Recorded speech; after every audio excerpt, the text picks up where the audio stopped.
ठीक है दोस्तों, मैं हैरिस सुल्तान हूँ। हम सब जानते हैं विविधता हमारी ताकत है। सांस्कृतिक समृद्धि वो तोहफा है जो लगातार मिलता रहता है।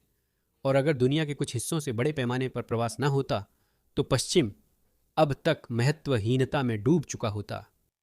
हम सीधे तीसरी दुनिया के देश की श्रेणी में चले गए होते। कुत्ते उदास होते, महिलाएं नंगे पांव होती और हर कोई बिखर गया होता।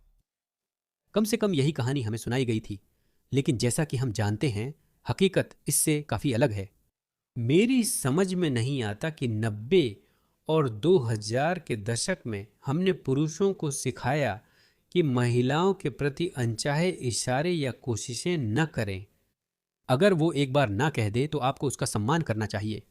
उसकी तरफ 2-3 सेकंड से ज्यादा देखना घूरना कहलाता है, जो यौन उत्पीड़न है।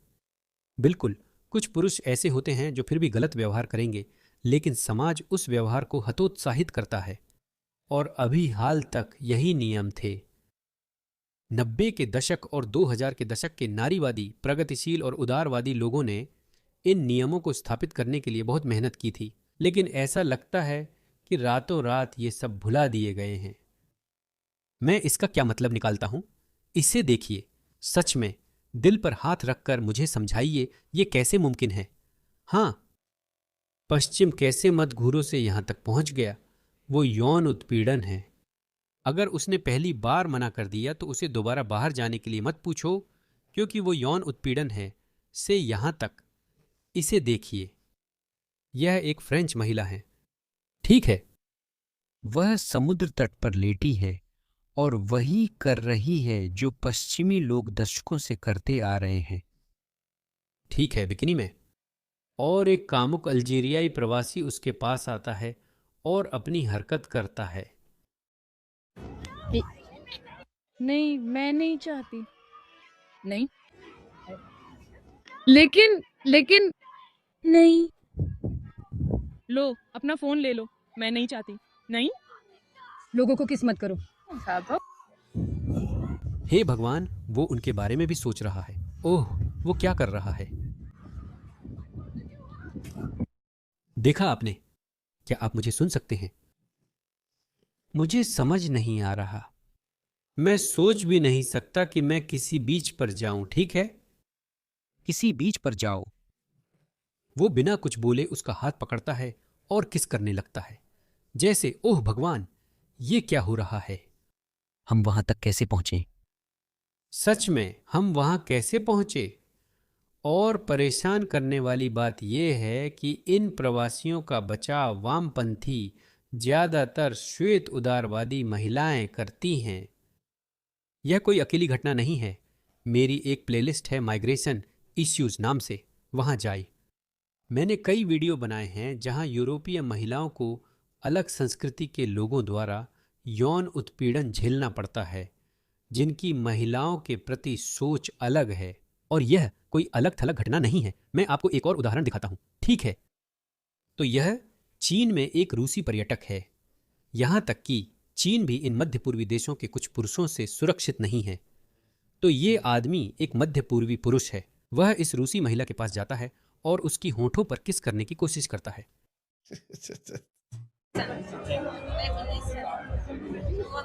हाँ, सिर्फ हमारे लिए। आप क्या हैं? ये तुम्हारा दोस्त है, ये तुम्हारा दोस्त है। मैं नहीं चाहती, मैं नहीं चाहती। आप कहाँ से हैं? मैं नहीं चाहती। आप और वह मिस्र के हैं? यह कैसे हुआ दोस्तों? यह कैसे हुआ? ठीक है। यह सिर्फ यौन उत्पीड़न नहीं है, यह शारीरिक हमला और डकैती है। यह हर तरह की परेशानी है, जो बिल्कुल उसके उलट है जो उन्होंने हमें बताया था। यह सांस्कृतिक समृद्धि है, जैसे पश्चिम की अपनी संस्कृति में कुछ कमी हो। आपने मानवता के इतिहास की सबसे महान सभ्यता बनाई, और फिर भी यह इतना अच्छा नहीं था कि आपको तीसरी दुनिया की संस्कृतियों से ऐसे लोगों को लाना पड़ा जो एक सही समाज भी नहीं बना सकते। तीसरी दुनिया है एक वजह से। ठीक है, वे जिन कारणों के बारे में बात करना पसंद करते हैं, जैसे कि ओह ये पश्चिमी देश हैं, आप हमें लगातार बमबारी करते रहते हैं, इसी वजह से हम एक अच्छी तरह से चलने वाला समाज नहीं बना सकते। असल वजह ये नहीं है। नहीं, आप एक अच्छी तरह से चलने वाला समाज इसलिए नहीं बना सकते क्योंकि जिन बुनियादों पर आपका समाज टिका है वे बहुत ही कमज़ोर हैं। वहाँ कानून का राज नहीं है। ठीक है, तीसरी दुनिया के देशों में कानून का राज नहीं है। अमीर और रसूखदार लोग कुछ भी कर बच सकते हैं। मैंने ये ऑस्ट्रेलिया आकर देखा और महसूस किया। मैं सोच रहा था ये लोग सिर्फ गोरे या सुंदर होने की वजह से अलग नहीं हैं। मैं व्यंग्य में बोल रहा हूं क्योंकि गैर श्वेत लोग यही कहते हैं कि ओह, तुम्हें उनसे इसलिए प्रभावित हो जाते हो क्योंकि तुम्हें लगता है कि वे सुंदर हैं, लेकिन इससे कोई लेना देना नहीं है। ये सब कानून के राज की वजह से है। मैं पाकिस्तान में पला हूं। वहां हर सरकारी विभाग में रिश्वत देनी पड़ती है।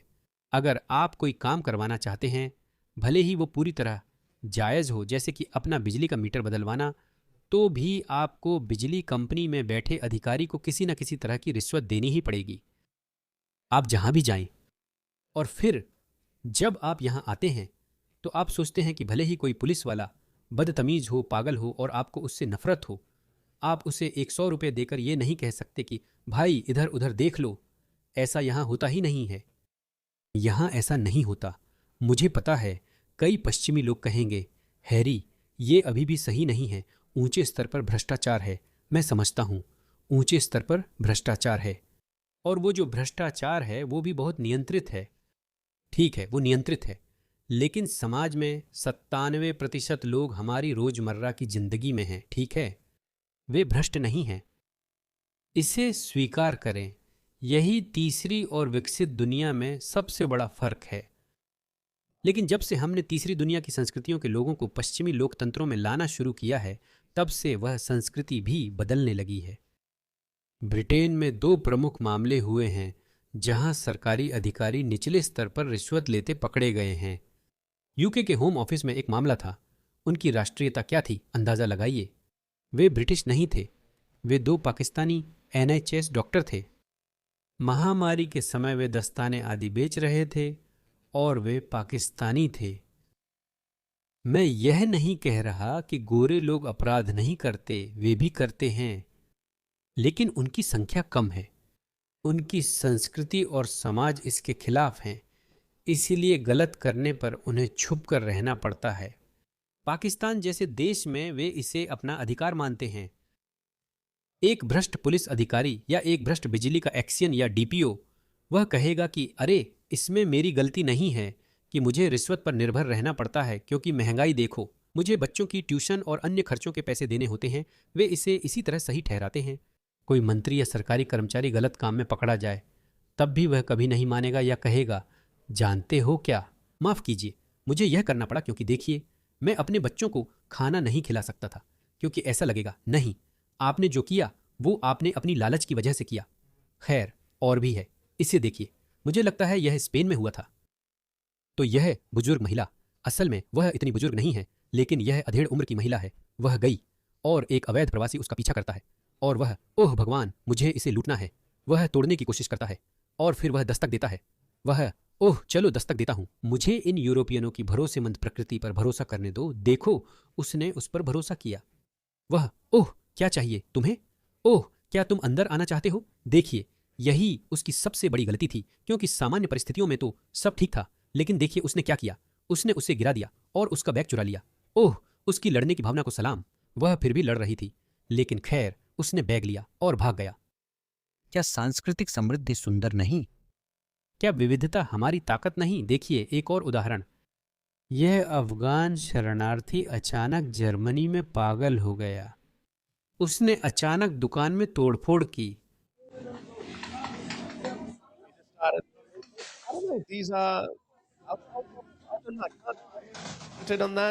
कुछ भी हो सकता है, मुझे नहीं पता ये क्या है, लेकिन वो इसी गलियारे या सामान के पीछे क्यों है।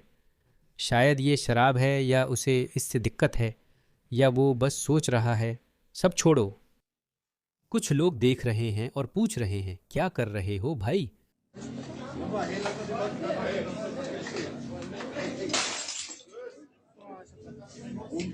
क्यों? सावधान रहो दोस्तों, मेरी मदद करो।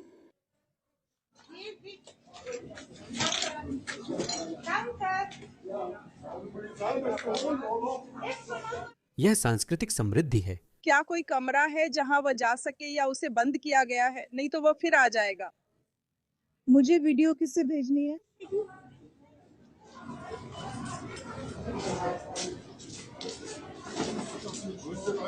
मुझे पता है। Riley, take it away. Peacefully. मुझे नहीं पता, मुझे नहीं पता। ये रहा।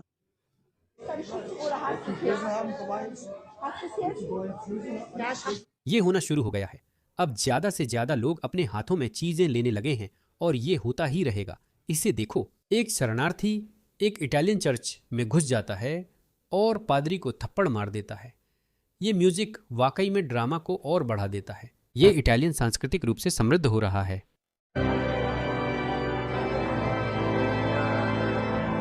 Oh my God.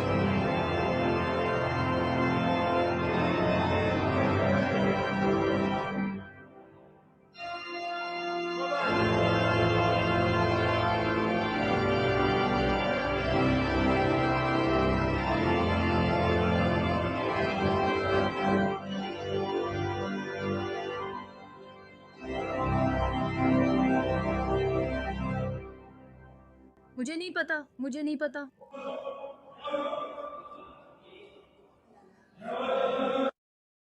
माफिया कहाँ है? इटालियन माफिया कहाँ है? इनमें से अधिकतर लड़ना नहीं जानते। ये बस पागल और सनकी हैं। और वजह यह है कि लोगों ने अब तक खुद अपने हाथ में मामले लेना शुरू नहीं किया है, क्योंकि जब आप बहुत सभ्य समाज बनाते हैं तो आप कोई कानूनी परेशानी नहीं चाहते। मुझे कोई कानूनी परेशानी नहीं है। ठीक है, जब मैं बाहर जाता हूं तो मैं जितना हो सके टकराव से बचने की कोशिश करता हूं, क्योंकि मैं बस यूं ही कानूनी परेशानी में नहीं पड़ना चाहता।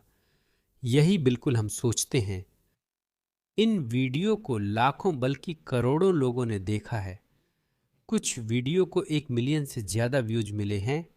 वो तो सिर्फ एक्स है, इंस्टाग्राम और बाकी प्लेटफॉर्म्स का क्या। जब लोग देखते हैं तो गुस्सा आता है। वो लोग गुस्सा और चिंता छुपा रहे हैं, और मैं ये बात पहले से कह रहा हूँ। लोग खुद चीज़ें में संभालने लगेंगे। याद है पिछले साल लंदन शूट में एक शरणार्थी ने ट्रेन में खुद को उजागर किया था। कुछ लोगों ने उसे पकड़ लिया। सोचो क्या हुआ। उनमें से कुछ पर पुलिस ने उस पागल आदमी पर हमला करने का आरोप लगा दिया जिसने खुद को उजागर किया था। लोग ये सब नहीं करना चाहते, लेकिन मुझे लगता है कि आखिर में वे पुलिस की परवाह करना छोड़ देंगे। यही होने वाला है। मैंने सबसे अच्छा आखिरी में रखा है। अब बात यूके की है। वहां क्या हो रहा है इसे नज़रअंदाज नहीं कर सकते। कल्पना कीजिए कि आप अपनी रोजमर्रा की चीजें कर रहे हैं। जैसे मैं अपने घर में एक शांत सड़क पर बैठा हूं। कोई खतरा नहीं, कोई डर नहीं। हम बेखौफ दरवाजे खुले छोड़ते हैं और सभी पड़ोसियों को जानता हूं।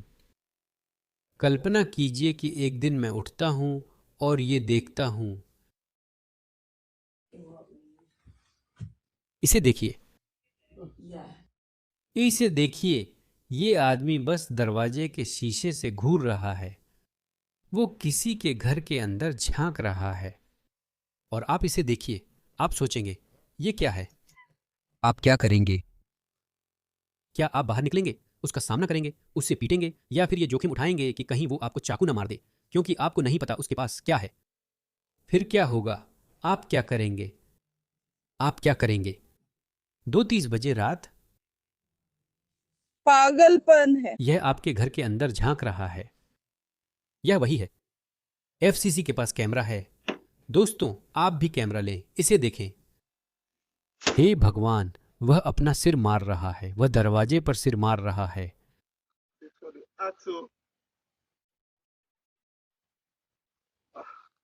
हे भगवान, यह सांस्कृतिक समृद्धि है।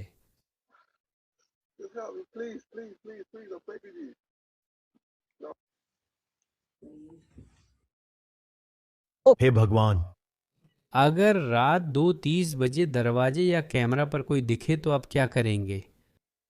सुसन, आप कुछ करती हैं और मुसीबत में पड़ जाती हैं। अब क्या करेंगी? वे चाहते हैं कि हम ऐसे बर्ताव करें जैसे कुछ नहीं हुआ। सब ठीक है, इसे देखो। इस वीडियो को पहले चलाओ। इसे देखो, ये हुआ था। वो कहाँ हुआ था? ओह, वो फ्रांस में हुआ था। इसे देखो, इसे पहले चला चुके हैं। पता नहीं। मुझे नहीं पता। मुझे नहीं पता। स्नैप। क्या तुम मेरा स्नैपचैट चाहती हो? हाँ। हाँ। क्या तुम्हें फ्रेंच आती है? हाँ, मैं मुस्लिम हूँ। मैं मुस्लिम हूं और तुम्हारे साथ संबंध चाहता हूं। माफ कीजिए, क्या मैं आपके लिए बहुत बूढ़ा नहीं हूं? क्या मैं गलत प्रजाति नहीं हूं? बहुत अच्छा, बहुत अच्छा। अकेली हैं। आप बहुत खूबसूरत हैं। ओके। वी- मुझे शक करना पसंद नहीं, पर दिलचस्पी भी नहीं है। नहीं नहीं, स्नैप करो। रात 23:00 बजे मुझे कॉल कर लेना। मुझे नहीं पता वो क्या कह रहे हैं, लेकिन तुम समझ रहे हो। पश्चिमी लोग ऐसा नहीं करते। लो हो गया। सीरियाई शरणार्थी कला छात्र 21वें जन्मदिन की रात बाहर जाने के बाद मोहन माजिद ने उस महिला का ग्लासगो सिटी सेंटर में पीछा किया। महिला 21 की फुटेज बुकानन गैलरीज के पास आधी रात बाद दिखी, जहां एक आदमी शॉपिंग सेंटर की सीढ़ियों पर बैठा था और फिर उसका पीछा करने लगा। वह सीरियाई शरणार्थी था। यहां क्या हो रहा है? एक रोमानियाई आदमी बच्चे को छीनने की कोशिश कर रहा था। किस्मत से कई लोग बीच में आ गए। बच्चे मामले में लोग ढील नहीं देते। एक घुसपैठिया महिला को परेशान कर रहा है। ओए बेवकूफ, ओए दफा हो जाओ। ठीक है, बाद में मिलते हैं। ठीक है, थोड़ी देर में मिलते हैं। ठीक है, बस रिपोर्ट्स हैं। देखो, जब तुम उनका सामना करते हो तो वे डरपोक होते हैं। क्या तुमने उससे सुना? वह कहती है, मेरा पीछा करना बंद करो। यहां से चले जाओ। तुम्हें क्या चाहिए? परेशान कर रहे हो। मेरा पीछा करते रहो। वो झूठ बोल रही है। सिर्फ रिपोर्ट्स हैं। क्या बकवास है? जारी रखो। दो लड़के हैं। लगता है यह दूसरी बार है जब उन्होंने महिलाओं को बचाया है। इन अश्लील आदमियों द्वारा परेशान होने से जो तुम कर रहे हो वो करना बंद करो। तुम ये मत करो। लड़कियों को परेशान करना बंद करो। तो यही चाहिए तुम्हें दोस्तों। तुम्हें यह करना चाहिए। समूह बनाना शुरू करो, सड़कों पर गश्त लगाना शुरू करो, और शायद आप किसी महिला का दिल भी जीत लें। हर आदमी का सपना होता है कि वह मुसीबत में फंसी महिला की मदद करे। उसे नहीं मिलेगा, पर आपको मिल सकता है। खैर, ये बहुत बुरा है। किसी ने मुझे ये कहकर डांट दिया कि मैं ज्यादा हंस रहा हूं। हाँ, ये बहुत भयानक और बुरा है। हम वहां कैसे पहुंचे? हम यहां तक कैसे पहुंच गए कि घूरना यौन उत्पीड़न है से लेकर उनके हाथ पकड़ना, उन्हें चूमना शुरू कर देना? क्या हुआ? ठीक है, मैं बताता हूं क्या हुआ। जब आप ऐसे लोगों को लाते हैं जो बिल्कुल अलग माहौल में पले बड़े हैं, जो महिलाओं को बिल्कुल अलग नजरिए से देखते हैं, जिनके मूल्य बिल्कुल अलग हैं, तो ऐसा होना तय है। और यही तो हो रहा है। लोग वैसे ही बर्ताव कर रहे हैं जैसे उन्हें करना चाहिए। आप अफगानिस्तान से लड़के को लाकर नहीं कह सकते कि अब तुम्हें वहां के स्टीव जैसा बनना होगा। ऐसा होने वाला नहीं है। एक ही हल है, उसे वापस भेज दो।